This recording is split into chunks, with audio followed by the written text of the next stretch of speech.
ทำ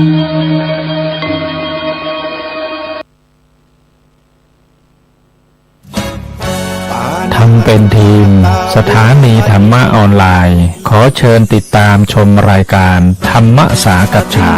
สนทนาธรรมตามการคุยทุกเรื่องทุกประเด็นเติมธรรมะให้หัวใจเติมอาหารใจเติมพลังใจให้ตนเองเป็นประจำทุกวันเวลา 20 นาฬิกาเป็นต้นไปโปรดกดปุ่มติดตามและกด Subscribe เมื่อทำเป็นทีมมา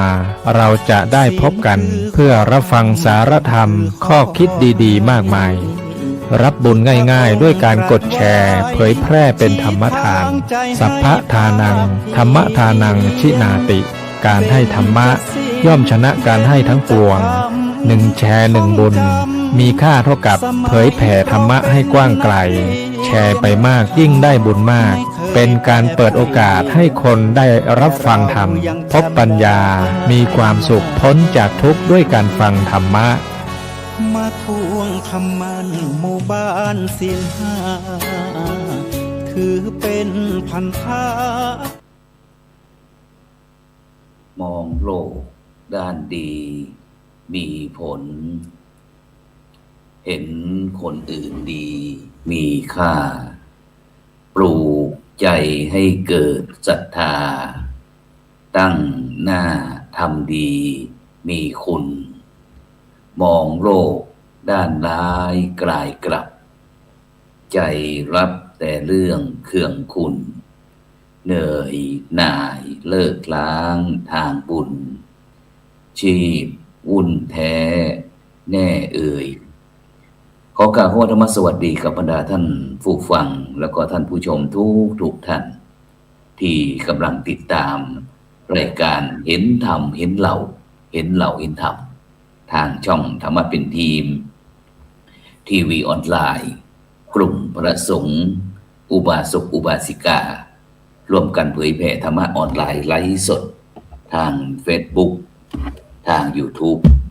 ทางและสถานีวิทยุเครือข่ายคลื่นสีขาวชาวประชา8 จังหวัดภาคเหนือ FM 104.50 เมกะเฮิรตซ์วัดฝายหินอำเภอเมืองเชียงใหม่จังหวัดเชียงใหม่ต้องกราบขอบพระคุณมูลนิธิ1016เพื่อการกุศล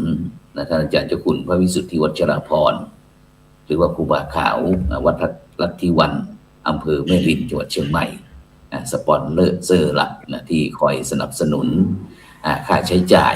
ช่องธรรมะเป็นทีมหลายปีทุนนิธิพระอุบาลีคุณอุปมาจารย์โฟอัตตสิโวอดีตเจ้าอาวาสวัดพระสิงห์วรมหาวิหารพร้อมทั้งมูลนิธิโพธิยาลัยมูลนิธิลุ่มน้ำโขงมหาวิทยาลัยมหาจุฬาลงกรณราชวิทยาลัยเขตเชียงใหม่พร้อมทั้งโครงการวัดประชารัฐสร้างสุขโครงการหมู่บ้านรักษาศีล 5และคณะสงฆ์จังหวัดเชียงใหม่ในเมตตาของพระเดชพระคุณหลวงพ่อพระเทพสิงหวราจารย์ดร.รองเจ้าคณะจังหวัดเชียงใหม่เจ้าอาวาสวัดพระสิงห์วรมหาวิหารและที่ลืมไม่ได้ก็คือบรรดาท่านผู้ฟังท่านผู้ชมไม่ว่าจะติดตามทางช่องธรรมะเป็นทีมทีวีออนไลน์ทาง Facebook ทาง YouTube พร้อมทั้งภาคีเครือข่ายทุกช่องทางซึ่งในค่ำคืนวันนี้นะครับกับผมอัตมภาพพระครูโสพลปริยัติก็ได้นำรายการมาพบกับบรรดาท่านผู้ฟังท่านผู้ชมเป็นประจำทุกคืนวันอาทิตย์เวลา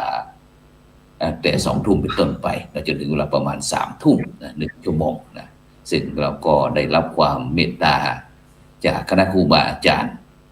พระสงฆ์นักพัฒนาไม่ว่าจะเป็นภาคเหนือภาคใต้ภาคกลางภาคอีสาน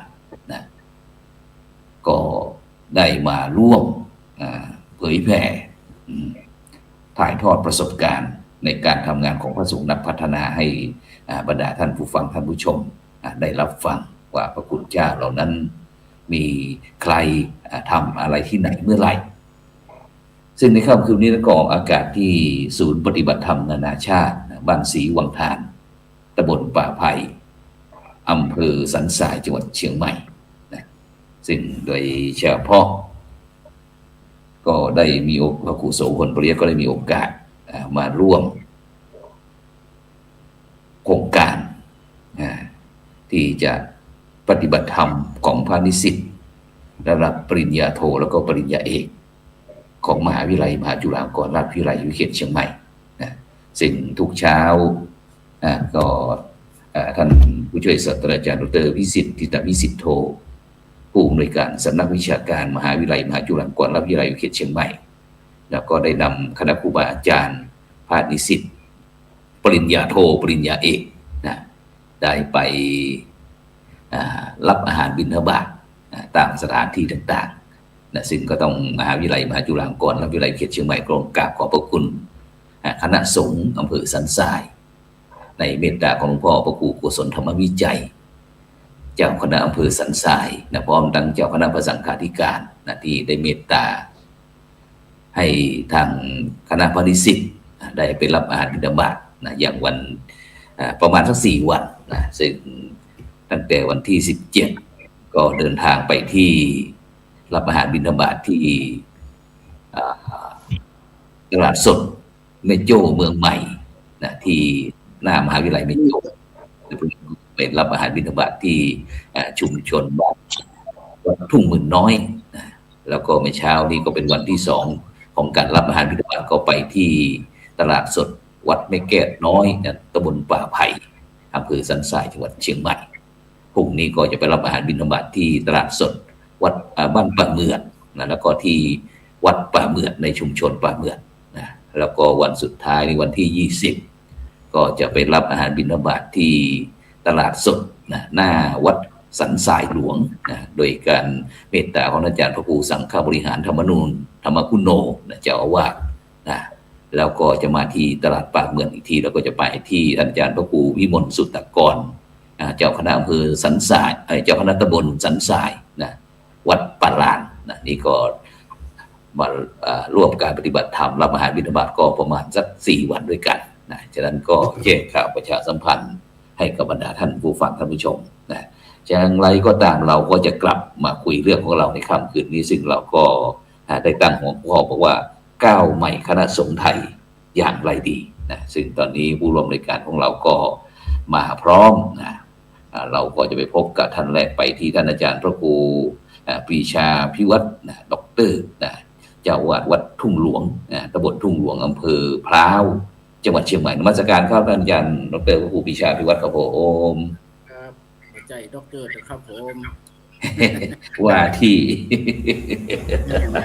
ครับครับผมโอเคครับผมท่านอาจารย์มหาบอกเอาไปที่ท่านที่2เลยครับไปที่ท่านพระอาจารย์สาธิตนะครับธีระปัญโยผู้อำนวยการสถาบันธรรมาภิวัตรนะครับ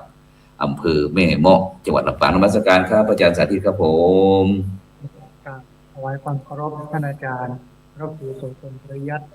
ตลอดจนถึงครูบาอาจารย์ที่ร่วมดำเนินรายการแล้วก็เจริญพรกับท่านผู้ชมและท่านผู้ฟังตลอดจนถึงครูบาอาจารย์ที่เคารพอย่างสูงรูปนะครับครับสาธุครับอาจารย์มหาบุวรครับผมอาจารย์มหาบุวร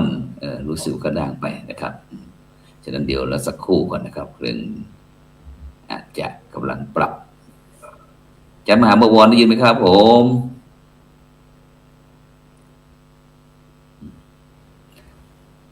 มาแล้วอยู่ยังไง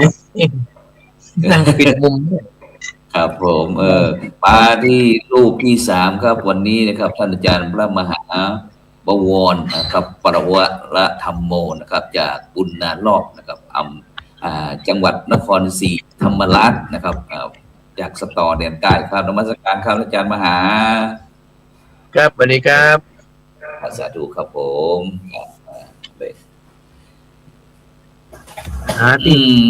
รู้สึกว่างานอาจารย์มหาบวรเยอะจริงๆติดตามทั้งเฟซนี่โอ้โหตลอด24 ชั่วโมงได้พักบ้างไหมครับอาจารย์มหาบวรพักบ้างในรถเลยครับพอลูกขับรถเขาก็พักผ่อน เป็นเป็นยังไงบ้างครับไอ้ทางภาคใต้ของเราตอนนี้ครับสถานการณ์เป็นยังไงบ้าง สถานการณ์ดีครับ อากาศดีอ่าอากาศดีฝนไม่ตกมาก ก็มีพิธีกรรมช่วงปีใหม่ของภาคใต้ครับ มีเกี่ยวกับเรื่องของบุญประเพณีให้ทานไฟ อื นะ ม สุดๆบุญประเพณีให้ทานไฟนะครับ ครับ ถือว่าเป็นบุญประเพณีเฉพาะจังหวัดนครศรีธรรมราช ครับ เป็นยังไงครับประเพณีของ ก็เป็นบุญประเพณีช่วงปีใหม่ อืม ตั้งแต่ปลายปีจนกระทั่งถึงเดือนสาม ครับ เป็นก็เรียกว่าญาติโยมเนี่ยเขาไปทำบุญตอนหัวรุ่งก็จะเตรียมอาหารก็ไปทำกันที่วัดเลยครับ ไปทำกันที่วัดทำขนมก็ไปทำที่วัดต้มข้าวก็ไปต้มที่วัดนะจะทำอะไรเนี่ยคืออาหารพื้นบ้านที่เขามีที่เขาทำเขากินเขาขายเขาจำหน่ายครับ ทีนี้เขาก็จะเตรียมจะได้ไปทำบุญที่วัด เสร็จแล้วก็ใครที่มาแต่ว่าไม่ได้มีของเหล่านี้ก็ถ้าภาษาบ้านเราก็เรียกว่าทอนทอนก็คือเอาตังค์ไปทำบุญเสร็จแล้วก็ไปรับสิ่งของนั้นมาถวายพระ ทีนี้เจ้าร้านต่างๆแต่ละซุ้มเนี่ยเขาก็จะรับอาหารเหล่านี้ครับ ไปถวายพระ นะ ไปถวายพระที่มาร่วมฉันในตอนเช้าเนี่ยก็เรียกว่าได้ฉันร้อนๆนะถ้าภาคเหนือหรือภาคอีสานได้คงจะได้ยินว่าข้าวจีมันคล้ายๆกันหรือเปล่าไม่รู้ อ๋อ อันนี้ มีข้าวจี่ข้าวหลามนั้นใช่ประมาณนั้นใช่ไหม อะไรครับ ครับ เป็น คือเขาจะ ข้าวหลามใช่ไหมเป็นข้าวจี่ข้าว แบบไม่ ตาม อันนี้ก็มี ข้าวให ทุกอย่างครับซึ่งขนมอะไรต่างๆข้าวต้มมีอาหารหวานข้าวก็ช่วงเนี้ยก็เพราะว่าที่นครเนี่ยเขามีพระธาตุนครมีพระธาตุที่จะยกขึ้นเป็นมรดกโลกในอนาคตเนี่ย ก็พยายามที่จะขับเคลื่อนกิจกรรมต่างๆ ที่เป็นวิถีชีวิตของชาวนครนะโดยเฉพาะอย่างยิ่งคนในเมืองเนี่ยนะที่อยู่รอบๆพระบรมธาตุนะครับจัดกิจกรรมประเพณีที่เป็นวิถีชีวิตวิถีไทยวิถีนครศรีธรรมราชนะทุกวัดนะครับช่วงนี้เนี่ยพระก็จะสัญจรกันนะ สัญจรไปฉันวัดนู้นวันนี้วันนั้นเนี่ยเมื่อเช้าก็ไปวัดวังตะวันตกนะครับเนี่ยไปก็ญาติโยมก็ออกซุ้มถ้าอาจารย์ดูเฟซผมก็จะลงในเฟซอาจจะมีกองไฟนะกองไฟเนี่ยถ้าตามพระธรรมวินัยนี่ถ้าอากาศหนาวใช่ไหมพระจุดไฟก่อไฟเองเนี่ยไม่ได้นะเป็นอาบัตินะก็โยมเนี่ยเขามาวัดก็เห็นว่าพระเนี่ยมากันหลายๆก็จุดไฟให้พระได้นั่งผิงไฟตอนเช้าๆแล้วก็จัดภัตตาหารร้อนๆมาถวายนะครับนี่ก็เป็นวิถีปฏิบัติมาเป็นเวลายาวนานนะครับก็คู่กับพระบรมธาตุเมืองนครศรีธรรมราช ครับประเพณีปีใหม่ของพี่น้องนครศรีธรรมราชใช่ไหมก็ถือว่ามันอยู่ในช่วงปีใหม่ครับปีใหม่ ครับ ก็ทุกปีครับทุกปีแล้วก็เกือบทุกวัดนะเกือบทุกวัดญาติโยมก็ไปทำบุญกันพอญาติโยมคนที่ไม่ได้จัดเตรียมของก็ปัจจัยที่ทำบุญเนี้ยโยมก็ไม่ได้เอากลับนะครับก็ปัจจัยเนี้ยมาถวายวัดอีกทีหนึ่งนะใครที่ไปทำบุญกับเขาเนี่ยเขาก็ปัจจัยเนี้ยมาถวายวัดไว้บำรุงวัดวาอาราม ก็เป็นการทำบุญช่วงปีใหม่ของชาวนครยาวไปจนถึงนู่นแหละครับเดือนกุมภานะครับ โอ้ค่ะเป็นเดือนเลยใช่ไหมข้ามเดือนเลยนั่นเป็นเดือนเลยคือจะเอาปลายปีก็คือตั้งแต่ปลายธันวาจนกระทั่งถึงกุมภาธันวานี่เริ่มต้นตั้งแต่25นะประมาณ25ธันวานี่ก็จะเริ่มแล้ว25ธันวานี่ก็เหมือนที่วัดผมนี่จะเป็น27ธันวาผมจะทำวันเสาร์สุดท้ายแต่มีโอกาสมาส่งปีเก่าต้อนรับปีใหม่นะต้องมาพบกับวิถีอย่างเงี้ยญาติโยมชาวบ้านเขามาทำมาปรุงให้ญาติให้พระได้ฉันญาติโยมก็เอาไปกินไปทานใครจะทำบุญหรือบางคนไม่มีตังค์ทำบุญก็ไปหยิบไปกินทานเหมือนกับว่าแจกเป็นโรงทานแจกนะครับแจก ครับคล้ายๆก็เป็นโรงทานเนาะ เป็นโรงทานครับ แต่ว่าก็ไม่เป็นมูลค่า ไม่ อืม ถ้าเราซื้อขายสิ่งของใช่ไหมชิ้นละ20 บาทคุณก็ต้องซื้อ20 บาท แต่เนี้ยก็เราไปทำบุญสัก20 บาทบางทีเราเอา2 ชิ้น 3 ชิ้นก็แล้วแต่เจ้าร้านเขาก็ไม่ได้ว่าอะไรก็ถือว่าเป็นการแบ่งปันกันนะครับก็เป็นวิถีที่ในลักษณะของเอื้อเฟื้อเผื่อแผ่แบ่งปันในช่วงแบ่งสุขปีใหม่ว่างั้นนะในช่วงปีใหม่ก็แบ่งปันความสุขกันใครมีอะไรก็เอามา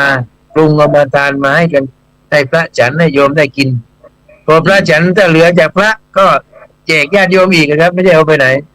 โยมที่มาก็แจกจ่ายกันไปโอ้มันอุดมสมบูรณ์ครับช่วงนี้พระนี่ ครับ พระนี่อุดมสมบูรณ์เกือบทุกวันนะครับเช้าวันเดี๋ยวนี้พรุ่งนี้ก็มีวัดเสมาเมืองเขาก็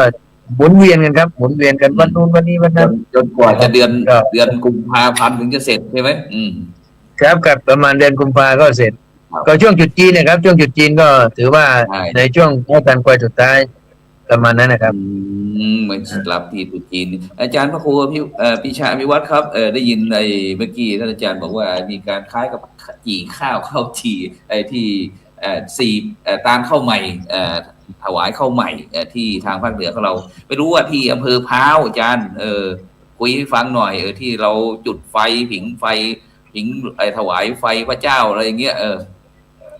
ครับส่วนของอำเภอพร้าวก็มีเหมือนกันนะครับ ก็คือถ้าทางเหนือนี่คือเดือน4 เพ็งนะครับเนาะ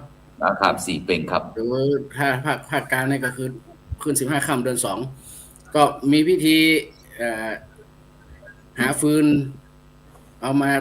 สุมที่หน้าวิหารนะครับมาเป็นกองฟืนเพื่อถวายแด่พระรัตนตรัยพระพุทธพระธรรมพระสงฆ์เนี่ยนะครับแล้วก็ชาวบ้านแต่ละวัดเขาก็ทำบุญทางเหนือนี่คือทำบุญของวัดใครวัดมันเนาะไม่ได้ไปวัดเขาถือเอาวันเดียวครับวัน15 ค่ำเดือน4เหนือวันเดียวนะครับเนาะก็คล้ายๆกันครับตานข้าวใหม่ตานข้าวหลามข้าวจีอาหารก็อาจจะเป็นแปรรูปเป็นข้าวจี่บ้างเป็นข้าวหลามบ้างใช่ไหมเนาะทางว่าเหนือเรานี่นะทางอีสานก็ข้าวหลามมูลข้าวหลามกะทิอะไรพวกนี้ครับแล้วก็ภัตตาหารก็เป็นห่อหมกหรือข้าวใหม่ที่หลังจากที่ชาวบ้านเขาได้เก็บเกี่ยวแล้วก่อนที่จะเอาไปกินไปขายก็ต้องเอามาถวายให้กับบรรพชนที่ได้ทิ้งไร่นาให้ทำนะครับเนาะเพื่อเป็นการเวกตัญญูกตเวทีตาธรรมระลึกถึงบุคคลที่เคยได้ให้สมบัติคือที่นาที่ไร่ที่นาไว้ให้ลูกหลานได้ทำมาหากินกันครับก็คล้ายๆกันครับคล้ายๆกันเนาะฉะนั้นก็บรรดาท่านผู้ฟังท่านผู้ชมซึ่งก็กำลังติดตามรายการเห็นธรรมเห็นเราเห็นธรรมทุกคืนวันอาทิตย์เวลา20 ทุ่มจนถึง3 ทุ่มนะซึ่งในค่ำคืนนี้เราก็ออกอากาศที่ศูนย์ปฏิบัติธรรมนานาชาติวัดบ้านศรีวังฐานตำบลปากไผ่อำเภอสันทรายจังหวัดเชียงใหม่มาร่วมสนับสนุนด้านวิปัสสนาจารย์กับพานิสิตระดับปริญญาโทปริญญาเอกของมหาวิทยาลัยมหาจุฬาลงกรณ์ราชวิทยาลัยเขตเชียงใหม่ซึ่งได้แบ่งพานิสิตทั้งระดับปริญญาตรีก็จะปฏิบัติธรรมที่บ้านปงกุ่มมจรป่าเมี่ยงอำเภอดอยสะเก็ดจังหวัดเชียงใหม่ส่วนปริญญาโทปริญญาเอกก็จะมาที่สันทรายนี่อาจารย์ก็แจ้งให้กับบรรดาท่านผู้ฟังท่านผู้ชมได้รับทราบอาจารย์สาธิตหลุดไปแล้วฉะนั้นอาจารย์มหาวรครับในตอนนี้ทางภาคใต้เข้าที่เข้าทางเลยครับเพราะว่าหลังจากที่สถานการณ์น้ำท่วมที่ผ่านมาตอนนี้เข้าที่เข้าทางหรือยังครับแถวก็ครับผมแถวหาดใหญ่ก็กลับคืนสู่สภาวะโดยส่วนมากเลยครับครับผมก็ร้านค้าร้านขายก็กลับมาค้าขายกันแต่ก็คนยังไปน้อยครับอาจารย์อ๋อครับผมคนยังไปน้อยอยู่เพราะว่าบางบ้านก็ไม่สะดวกต้องยังพื้นที่มั่นใจใช่ไหมหรือว่าไงยังไม่มั่นใจยังไม่แต่ก็ไปได้ครับเขากลับเขาเรียกอะไรเนี่ยปรับตัวเร็วครับปรับตัวเร็ว อืม ก็มีประสบการณ์ก็ปรับตัวเร็ว ครับ ก็ไม่ติดอยู่กับอารมณ์ที่ผ่านมานะคือผ่านไปแล้วก็ผ่านไปอะไรที่จะเริ่มต้นใหม่ก็เริ่มใหม่ ครับ มันก็เร็วดีครับอาจารย์ ครับผมครับสาธุครับฉะนั้นในพอดีทางภาคเหนือละที่สถานการณ์น้ำท่วมที่ภาคใต้พอดี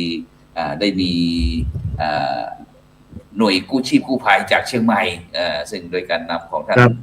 อาจารย์พระครูปรีชาภิวัฒน์นะครับจากวัดทุ่งหลวงอำเภอพร้าวนะครับจังหวัดเชียงใหม่ของเราไปร่วมด้วย ไม่รู้ว่าไปสนับสนุนแบบไหนครับท่านอาจารย์พระครูปรีชาภิวัฒน์ครับผม งานก็ไปช่วยสนับสนุนเคลื่อนย้ายผู้สูงอายุผู้ป่วยติดเตียงออกจากพื้นที่เสี่ยงนะครับ ครับ ออกมาที่ศูนย์พักพิง หลังจากเคลื่อนย้ายเรียบร้อยแล้วก็ส่งอาหารครับสำหรับผู้ที่เฝ้าบ้านหรือที่กำลังจะ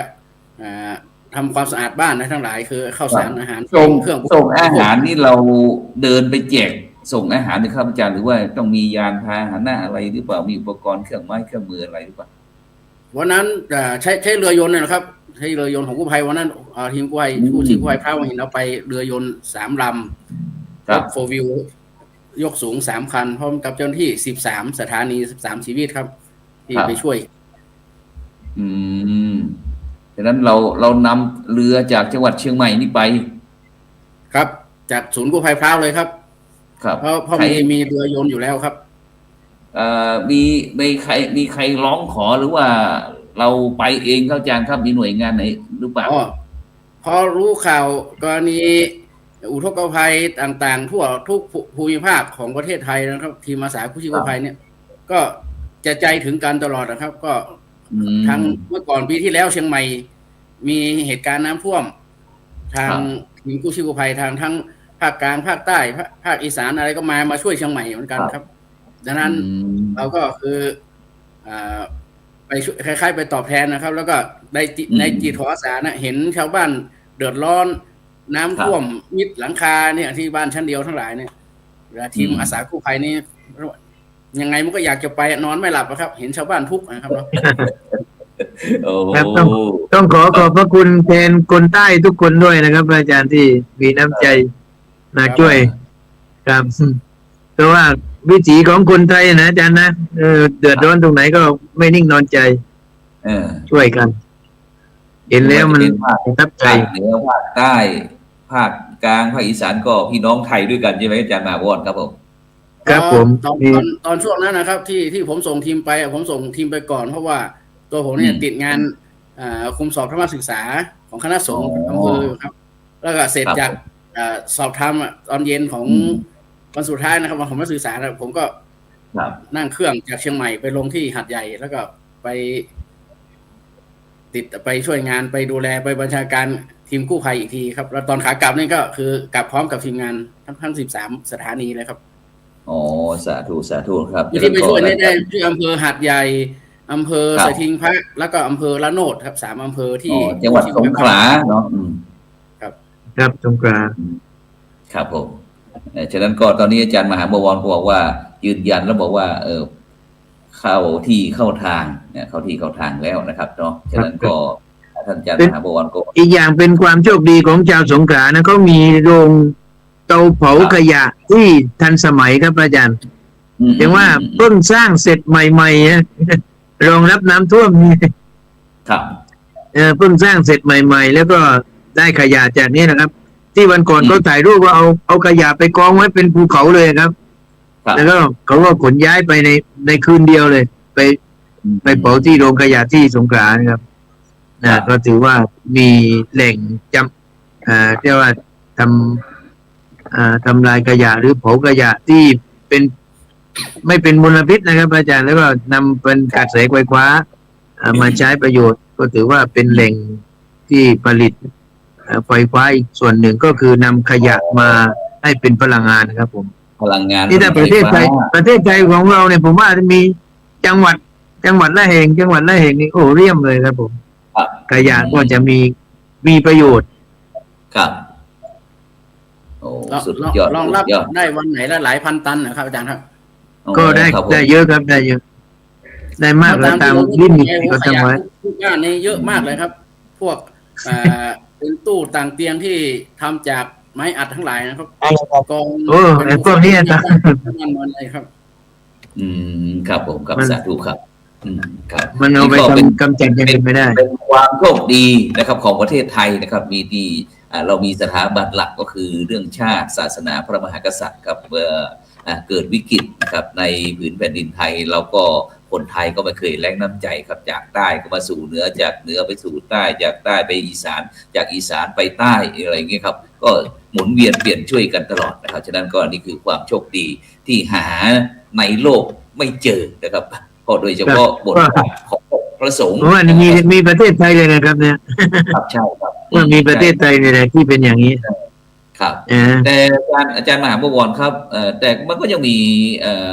บุคคลบางจำพวกอาจารย์ครับที่จะมักจะวิจารณ์วิพากษ์วิจารณ์ว่า ธรรมดา ไม่ใช่กิจของสงฆ์บ้างไม่ใช่หน้าที่ไม่เหมาะในสงฆ์ไม่ควรนะครับยิ่งเมื่อมีการประชุมมหาเถรสมาคมที่ผ่านมานะครับก็มีบอกว่าพลิกโฉมคณะสงฆ์ไทยนะครับ2569นะครับสู่ยุคใหม่แห่งศรัทธาแล้วก็ธรรมาภิบาลนะครับซึ่งโดยเฉพาะเมื่อก่อนนี้คณะการเขตปกครองสงฆ์นี่เราก็จะมีการบริหารจัดการโดยคณะสงฆ์ไทยเราก็จะมีการแบ่งงานเป็น6ด้านนะครับ6+1นะครับมีการศึกษาการปกครองการศึกษาสงเคราะห์การเผยแผ่การสาธารณสงเคราะห์สาธารณูปการแล้วก็+1ก็คือพุทธมณฑลประจำจังหวัดนะครับแต่มติมหาเถรสมาคมที่ผ่านมานี่เขาก็บอกว่าต่อไปนี้ก็จะมีการปรับนะครับปรับจาก6ก็เป็น4นะครับ6+1ก็เป็น4ก็คือ1การปกครองฐานข้อมูลนะครับมีกลุ่ม1กลุ่มที่2ก็จะเป็นการศึกษาสงเคราะห์นะครับรวมการศึกษามาเข้ากันไม่ว่าจะเป็นการศึกษาหลักการศึกษาสงเคราะห์เข้ามารวมกันจุดเดียวกันกลุ่มเดียวกันแล้วก็กลุ่มที่3ก็จะเป็นการเผยแผ่นะครับการปฏิบัติธรรมนะครับปฏิบัติธรรมแล้วก็พระธรรมทูตนะครับแล้วก็สุดท้ายกลุ่มที่4ก็จะเป็นสาธารณูปการแล้วก็ศาสนสมบัติซึ่งทั้งหมดเนี่ยวันนี้ผมก็เลยชวนคณะครูบาอาจารย์ทั้ง4รูป สาธารณสงเคราะห์นี่ไม่ต้องใช้ได้เหรอ ครับก็ไม่มีครับตอนนี้เขาไม่ได้พูดถึงเรื่องสาธารณสงเคราะห์นะครับฉะนั้น หรือว่าไม่ต้องทำแล้ว ไม่รู้ประกันนะครับเดี๋ยวเราคุยกันฉะนั้นวันนี้ผมเลยตั้งหัวข้อบอกว่าก้าวใหม่คณะสงฆ์ไทยจะอย่างไรดีนะครับฉะนั้นเราจะไปที่พระอาจารย์สาธิตธีระปัญโยก็แล้วกันจากสถาบันธรรมาภิวัตรครับอาจารย์สาธิตครับผมครับถวายความเคารพครูบาอาจารย์ที่เคารพอย่างสูงทั้ง3รูปนะครับแล้วก็ญาติโยมท่านผู้ฟังที่ติดตามรับฟังอาจจะใช้เวลาสักนิดหนึ่งครับเพราะว่าอินเทอร์เน็ตไม่เสถียรนะอาจารย์กิจกับครับผม เสียงเบาเมื่อกี้อาจารย์ได้พูดถึงเรื่องของการปฏิรูปคณะสงฆ์ที่จริงมันก็เห็นมาไล่ๆตั้งแต่นานในเรื่องของการปฏิรูปนู่นนี่นั่นแต่ออกมาก็50-50ถูกใจ50ใจ50ผมเสนอตอนนั้นมันยังไง50-50ครับอาจารย์สาธิตครับคือตอนไม่นานมาเนี่ยฮะผมได้เสนอกรรมาธิการศาสนาให้มีความทำเรื่องของการปกครองโน่นนี่นั่นหลายข้อนะฮะจะมีเรื่องของการนำเอาพรบเก่าของคณะสงฆ์25เอามาปรับใช้ที่มี3ฝ่ายตุลาการนิติบัญญัติบริหารมีพระธรรมธรวินัยธรนู่นนี่นั่นอะไรเงี้ยคณะมนตรีว่าการนู่นนี่นั่นว่าไอ้ไม่ตรงนั้นแต่ทีเนี้ยเป็นสิ่งหนึ่งที่เราทำให้เห็นว่าคณะสงฆ์ต้องปรับตัวไปตามพลวัตของสังคมโลกต้องเปลี่ยนไปตามนั้นแล้ววันนี้เราเห็นนโยบาย12ข้อโดยเป็นสังฆราชบายครับ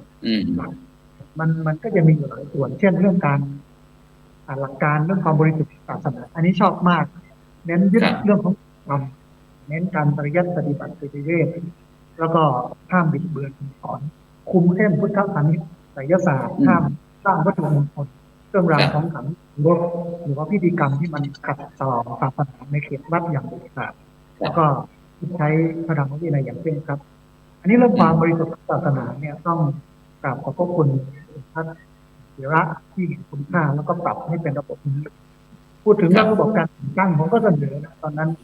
คือในยุคสร้างชาติเนี่ยต้องการสร้างวัตถุเยอะในการมาสนองตอบต่อประเทศแต่วันนี้มันหมดยุคสร้างชาติมันต้องเป็นยุคสร้างคนหรือสร้างประเทศจำเป็นแต่ว่าในเอกสารประกอบการขอพระราชทานสมรสมันก็ยังมีเรื่องของการแต่งการสร้างเท่าไหร่อะไรกันมูลค่าเท่าไหร่อะไรแต่ที่ถูกตัดออกหมดแล้วการแต่งตั้งก็จะมีอยู่หลายข้อนะฮะที่เข้ามาเข้มข้นแต่ว่า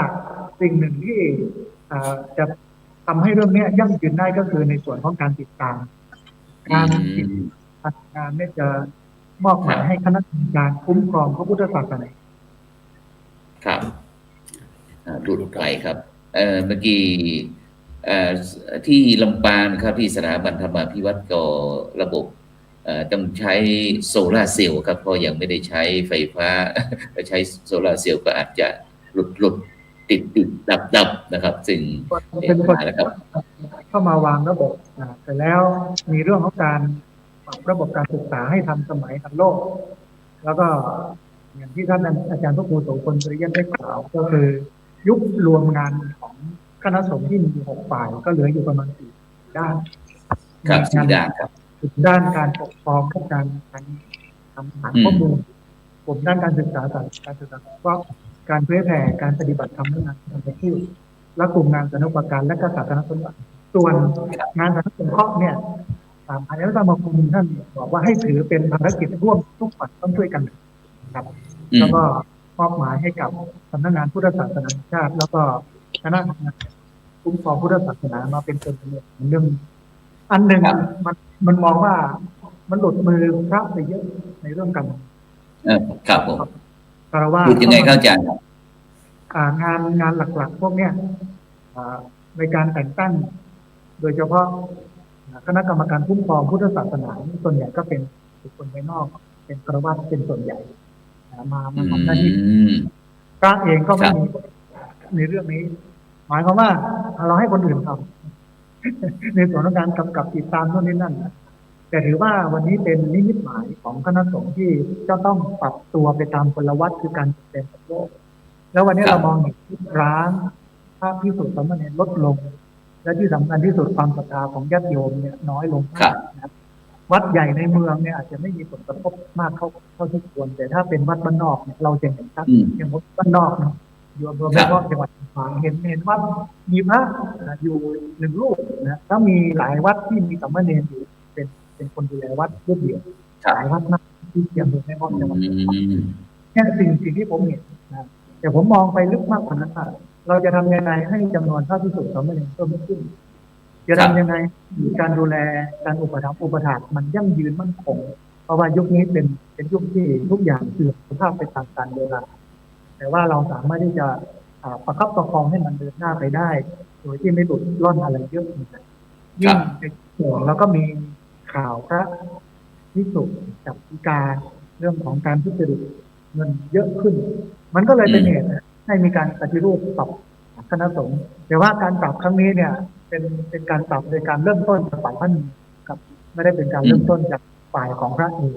แต่พระเขาเตรียมตัวมาแล้วยื่นเสนอแล้วเราถูกที่หรือเปล่าท่านอาจารย์สาธิตอันเนี้ยบางเรื่องก็ถูกอาจารย์บางเรื่องก็ไม่ถูก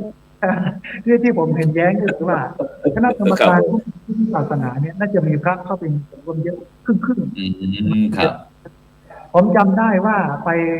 ถวายงานเรื่องธรรมนูญสุขภาพพระสงฆ์แห่งชาติกับหลวงพ่อพระพรหมบัณฑิตที่วัดประยูรท่านบอกว่าอย่าให้โลกนำทำนะต้องทำนำโลกแต่วันนี้ท่าทีของพุทธศาสนาในประเทศไทยวันนี้โลกเขานำโลกก็กำกับให้เราได้ทำแล้วเมื่อวานได้ฟังข่าวเรื่องของการเก็บภาษีลงเงินวัดที่ดินที่ธรณีสงฆ์ที่กลปนาต้องเก็บที่ดินเก็บภาษีเหล่านี้ทั้งหมดนะมีหลายวัดที่ถูกเก็บภาษีแต่ที่จริงเนี่ยมันดีมันเข้าระบบได้แล้วก็การบริจาคต่อไปต้องผ่านระบบภาคเองวันนี้ต้องปรับตัวสูงพอสมควรครับอาจารย์ถ้าไม่ปรับตัวอยู่ไปเนี่ยอาจจะหลุดร่อนหรืออาจจะเป็นกลุ่มท้ายในเรื่องของการจะพัฒนาผมก็เลยมองเห็นว่ามหาวิทยาลัยสงฆ์ที่สร้างพระออกมาเนี่ยต้องน้องตอบต่อสังคมที่มันเป็นยุคสมัย วันนี้เราเปลี่ยนจากยุคอุตสาหกรรมยุคเกษตรกรรมเข้ามาสู่ยุค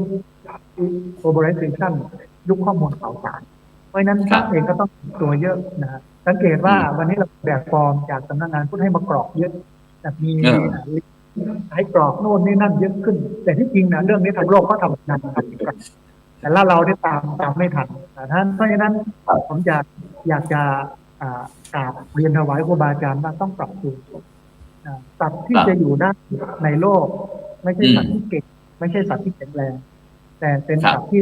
ปรับตัวได้กับการเปลี่ยนแปลงอันนี้มันจะทำให้พระเราอยู่ในสังคมสงฆ์แล้วก็อยู่ใน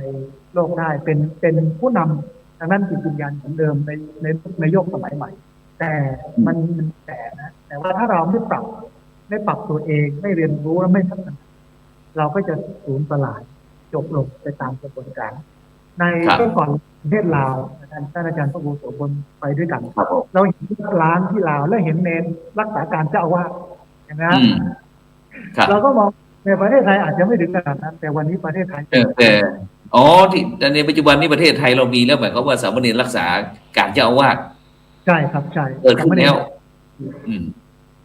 เนี่ยคือสิ่งหนึ่งที่มองแล้วก็จำนวนพระภิกษุสามเณรลดลงแต่ถามว่าการประกาศนโยบายแบบนี้สิ่งหนึ่งที่ขาดตกบกพร่องไปก็คือจำนวนสามเณรจะเพิ่มขึ้นได้อย่างไรเราจะพัฒนาศักยภาพพระภิกษุสามเณรให้ถึงโลกทันสมัยได้อย่างไรอันนี้ก็เป็นโจทย์หนึ่งที่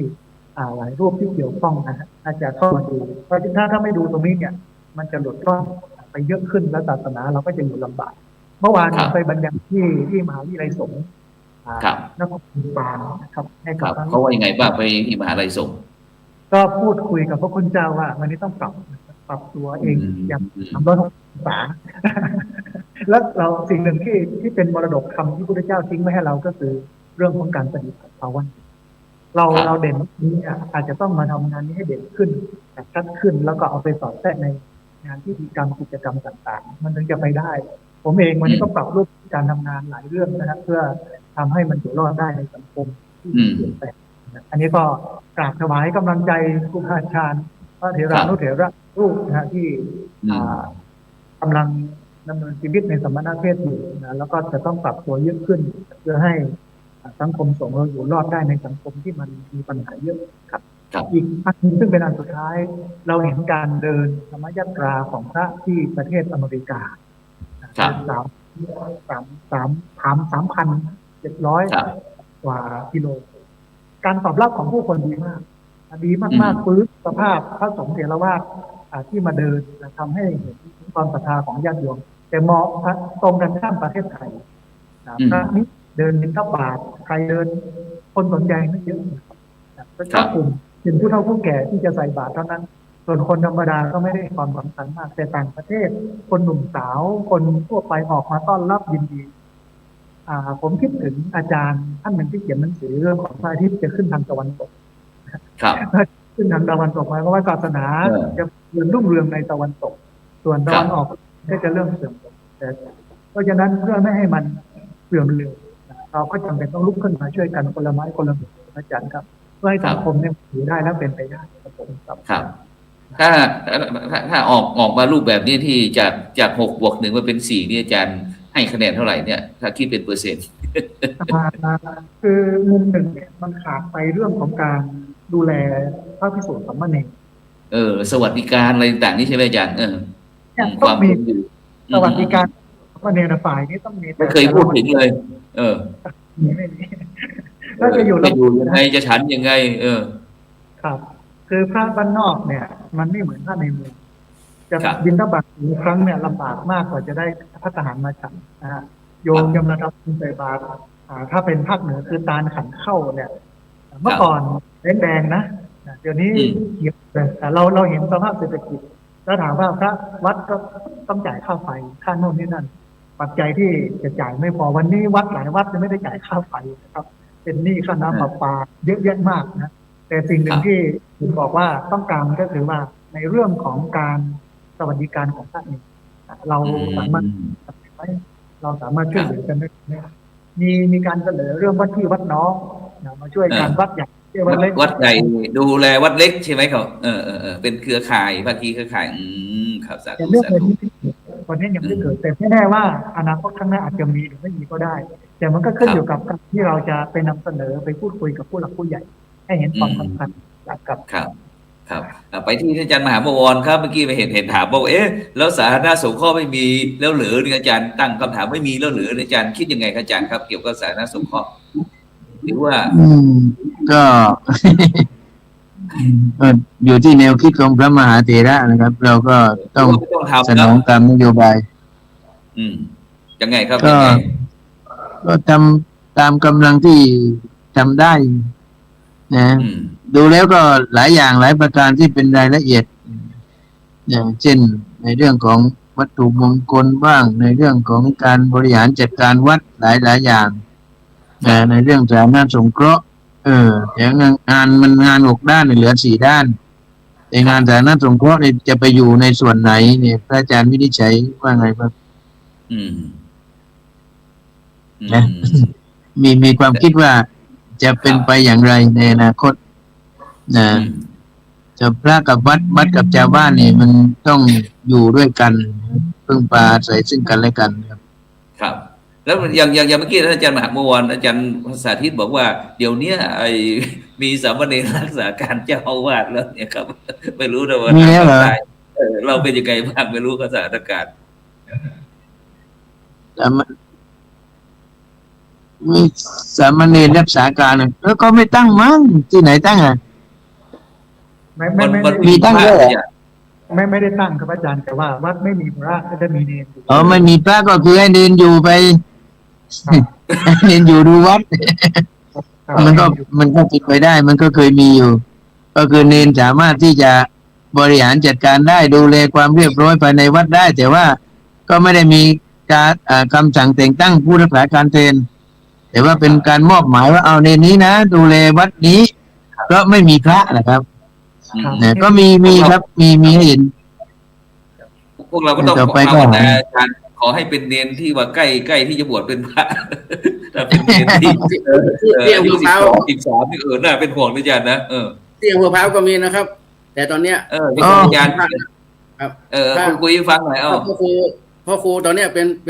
ป็นพระฐานุกรมนะพ่อครูสังฆลักษณ์ปริญญาอินทจักโกครับวัดป่างิ้วแกมาดูแลวัดป่างิ้วตั้งแต่อายุ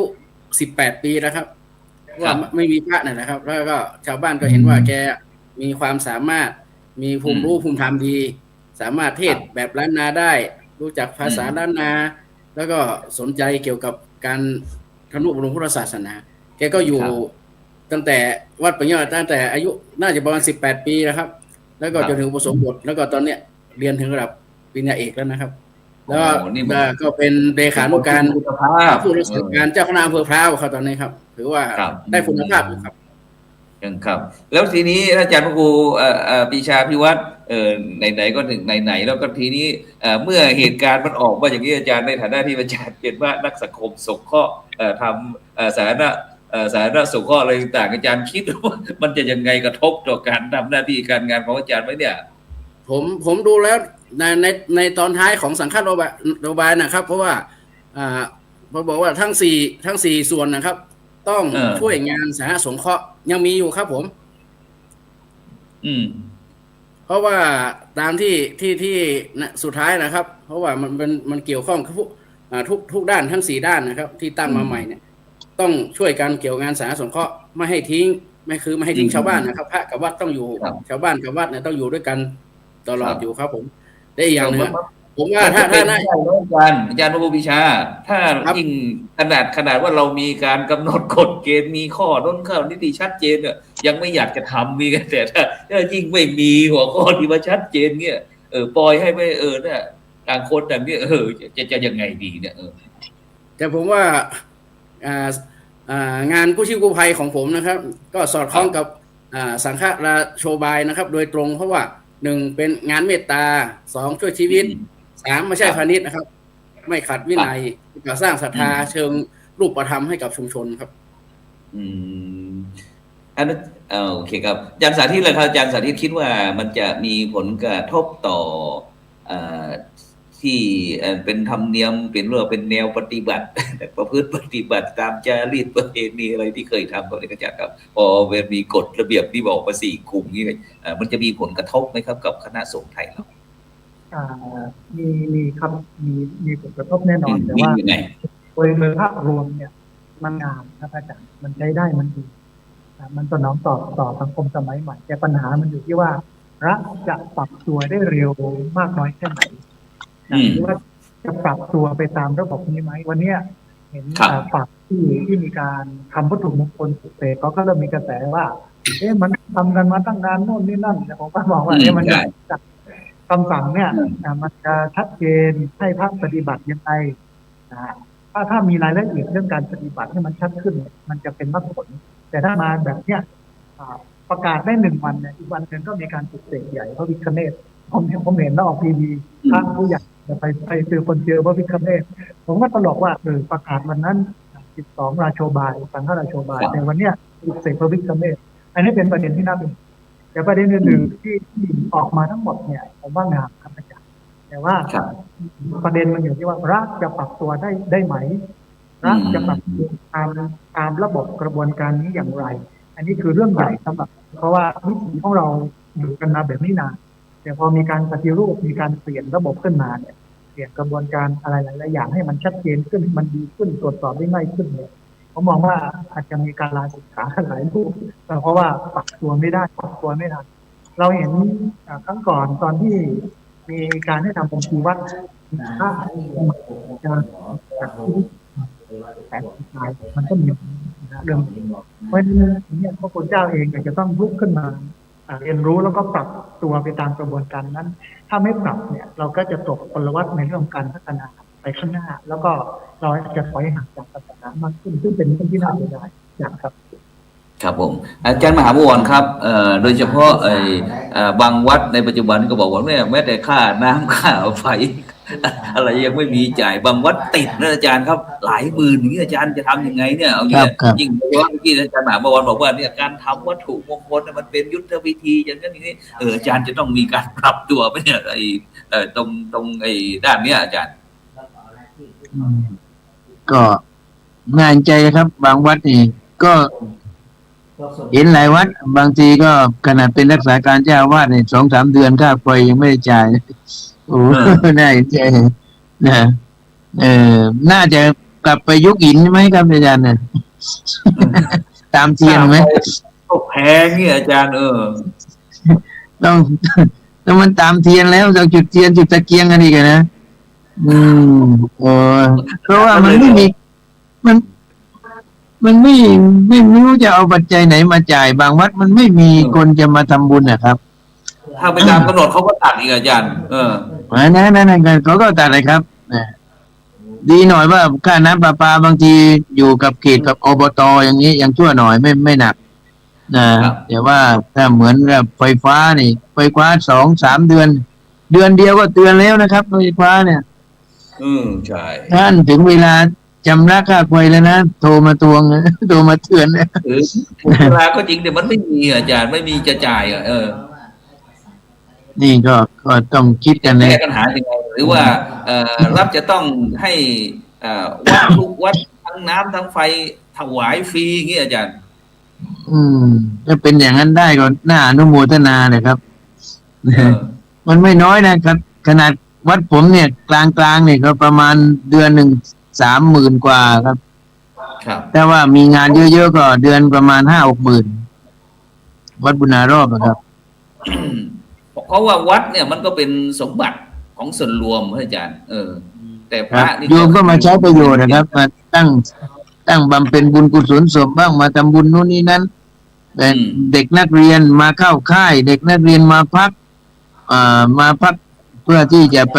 อะไรก็เรียกอะไรไปซ้อมกีฬาอะไรพวกนี้ผมก็จะมีเด็กมาพักอยู่เรื่อยมีเจ้าหน้าที่ฝ่ายราชการผมเห็นยังไงที่มันเกิดขึ้นที่เราจะต้องพระคุณเจ้าบางครั้งแม้แต่บางครั้งก็ยังไม่มีเจ้าอาวาสต้องให้สามเณรมารักษาการนี่เงี้ยยิ่งมีปัญหาเพิ่มเนี่ยครับหรือว่าเราจะต้องขายวัดไหมครับเนี่ยขนาดนั้นเลยนะ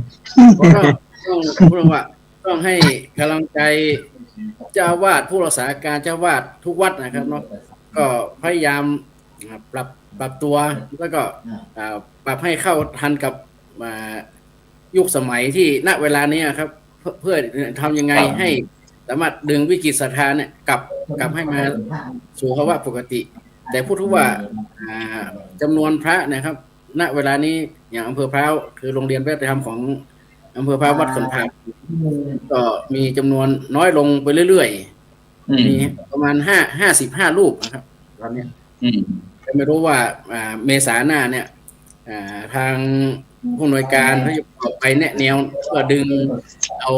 เด็กในพื้นที่เนี่ยเข้ามาบวชเรียนน่ะจะได้เยอะมากน้อยเพียงไหนเพื่อให้คงสภาพของโรงเรียนของอำเภอของคณะสงฆ์อำเภอพร้าวเนี่ยให้อยู่ได้ก็ณเวลานี้นั่นก็คืออย่างงานผู้ช่วยผู้ภัยผมเนี่ยแล้วก็งานในที่ส่วนผมทำนี่ผมทำมาเบื้องต้นคือ20 ปีนะครับก็คือเป็นการพื้นฐานด้านความศรัทธาให้กับงานของคณะสงฆ์อำเภอพร้าวเป็นอย่างดีครับผมเกี่ยวกับการสร้างข้อที่ชาวบ้านที่ว่าสามารถเป็นที่พึ่งพาของชาวบ้านได้ทั้งอำเภอแล้วก็ต่างอำเภอที่เดือดร้อนเราก็ไปต่างจังหวัดหรือต่างภูมิภาคเราก็มีกำลังที่ผู้ที่ให้การสนับสนุนที่จะออกพื้นที่ไปช่วยเหลือนอกจากเขตอำเภอพร้าวครับสาธุครับฉะนั้นบรรดาท่านผู้ฟังท่านผู้ชมซึ่งในขณะนี้ก็ท่านทั้งหลายก็กำลังติดตามในการเห็นธรรมเห็นเราเห็นธรรมทางช่องธรรมะเป็นทีมพร้อมทาง YouTube ทาง Facebook แล้วก็สถานียุคเครือข่ายขึ้นสีขาว8จังหวัดภาคเหนือ FM 104.50 เมกะเฮิรตซ์ฉะนั้นเรามาเพื่อที่จะได้ช่วยกันคิดนะว่าพระพุทธศาสนาเราเนี่ยมาถึงจุดนี้ได้อย่างไรฉะนั้นเราจะไปที่สถาบันธรรมาภิวัตรโดยเฉพาะไม่ได้เป็นวัดแต่เป็นที่พักสงฆ์ฉะนั้นจะไปที่อาจารย์สาธิตโดยเฉพาะเราจะต้องมีการจัดยังไงครับหรือว่าการบริหารการจัดการอย่างไรที่เราจะทำให้อยู่รอดนะครับอาจารย์ครับอาจารย์โดยเฉพาะอาจารย์ใช้วิธีการอย่างไรครับที่สถาบันธรรมาภิวัตรของเราเมื่อวานไปบรรยายกับให้ว่าจะต้องคืนสู่ความปลอดของพระพุทธเจ้าเน้นเรื่องการเน้นวันละส่วนตัวก็ส่วนญาติโยมพอมาจะได้เท่าไหร่อาจจะไม่มากที่ครับมาละหน่อยนะแต่ที่ใจแล้วก็งานของคณะสงฆ์ที่มีการรูปของทางการจะไปว่ามีที่ตัวไหนเดี๋ยวถ้าหัวใจทั้งเดี๋ยวท่านเองต้องเองด้วยครับถ้าให้ฟังอาจารย์เป็นเจ้าว่าหลายโยมอาจารย์เป็นเจ้าเขายุ่งยากเนี่ยอยู่ลำบากเนี่ยแต่ถ้าเป็นพระรุ่นใหม่เนี่ยเขาอาจจะไม่มีปัญหากันเพราะฉะนั้นหัวใจเรื่องนี้ก็คือการเรียนรู้อาจารย์นะเราอาจจะต้องดำรงสถานะของสถานะเป็นพระกับพระวิสุทธิระบบการปกครองแบบนี้นะฮะอาจจะต้องฝั่งนี้ได้แต่ว่าเรื่องเอาวันนั้นเป็นเรื่องที่ทำถ้าทำตลอดเนี่ยมันจะอยู่ได้ในการเลือกจัดครับฉะนั้นก็โดยเฉพาะในบรรดาท่านผู้ฟังท่านผู้ชมเราจะเห็นแบ็คกราวด์ของอาจารย์สาธิตมืดนะตอนนี้อาจารย์ก็ต้องใช้แผงโซลาร์เซลล์นะที่อยู่ที่อำเภอแม่เมาะนะเนี่ยเราก็จะเห็นแม้กระทั่งระบบอำนวยความสะดวกอะไรต่างๆนะแต่ก็โดยที่อุดมการณ์ที่เดินตามรอยพระศาสดานะที่ก็คือได้ยินพระเดชคุณหลวงพ่อพระเทพวิสุทธิคุณอดีตเจ้าคณะจังหวัดเชียงใหม่ว่าอยู่ง่ายฉันง่ายแต่ไม่มักง่ายมีก็ฉันไม่มีก็เฉยหมดกังวลเป็นเลยไม่รู้ว่าพระคุณเจ้าทั่วประเทศไทยจะเป็นยังไงไม่รู้เหมือนกันเช่นเดียวกันนะครับฉะนั้นท่านอาจารย์มหาบุญครับในช่วงเหลือเวลาอีกประมาณสัก2 นาทีนะครับก็จะถือโอกาสช่วงเทศกาลต้อนรับปีใหม่ก็แล้วกันนะครับอยากจะให้อาจารย์มหาบุญได้ให้ศีลให้พรกับบรรดาท่านผู้ฟังท่านผู้ชม FC ของเราสักครึ่งนาทีครับผมนิมนต์ครับผมครับก็เนื่องในโอกาสต้อนรับปีใหม่ก็ให้คณะญาติโยมที่รับชมรับฟังของพระอาจารย์ท่านพระครูที่ได้ขับเคลื่อนในกิจกรรมการพระศาสนาเผยแผ่ธรรมะเป็นทีมมาตลอด แล้วก็ให้การอุปถัมภ์โครงการนี้เป็นไปด้วยความเรียบร้อยด้วยดี ซึ่งจะเป็นการเผยแผ่กิจกรรมของคณะสงฆ์ทั่วทั้งประเทศเหนือใต้ตะวันออกทุกภาคทุกจังหวัดก็ขอให้ญาติโยมทุกคนทุกท่านมีสุขภาพพลานามัยแข็งแรงสมบูรณ์อายุมั่นขวัญยืนและก็อยู่อย่างมีสติไม่ประมาทในที่ทุกสถานในการทุกเมื่อและก็จะมีแต่ความเจริญรุ่งเรืองขอเจริญพรขอบคุณครับครับสาธุครับไปที่อาจารย์พระครูปรีชาภิวัฒน์ครับนิมนต์ครับให้ศีลให้พรสักครึ่งนาทีครับผมครับก็ขออนุโมทนาบุญกับคณะศรัทธาสาธุชนทุกท่านนะที่ได้ติดตามรายการแล้วก็ผู้ให้การสนับสนุนรายการด้วยดีมาโดยตลอดถึงบุญกุศลที่เกิดจากการทำงานเพื่อสาธารณสงเคราะห์ได้ช่วยเหลือพี่น้องประชาชนของศูนย์กู้ชีพกู้ภัยพร้าวเห็นวัดทุ่งหลวงคณะสงฆ์อำเภอพร้าวจงเป็นผลโดนบันดาลให้